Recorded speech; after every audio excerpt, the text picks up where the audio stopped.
আসসালামু আলাইকুম, কেমন আছেন? আলহামদুলিল্লাহ ভালো আছি। আমি ফিশ ফ্রাই করব।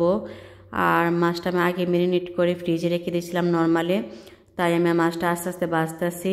আর এক পিঠ উল্টায় দিলাম, আর এই পিঠটা ভাজা হয়ে গেছে। আর কিন্তু ভাজা পুরোপুরি হয় নাই, একটু সময় নিয়ে ভাজতে হবে।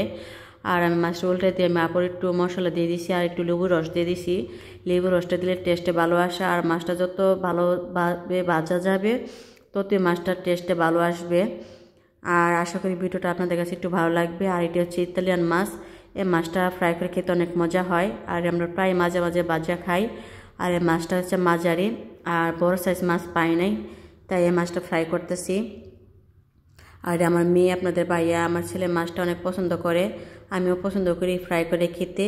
এই জন্য ফ্রাই করতেছি সন্ধ্যার সময়। আর এখানে শীতের সময় ফ্রাই ভাজা পোড়া এগুলো খেতে ভালো লাগে, এই জন্য তাই ফ্রাইটা করে খাবো এখন। আমার মাছ ভাজা হয় নাই, আস্তে আস্তে ভাজতেছি।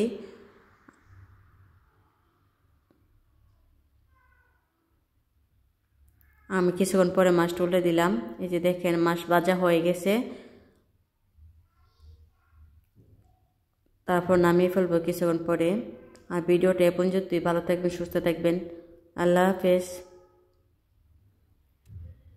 দেখেন আমার মাছ ভাজা হয়ে গেছে। টাটা।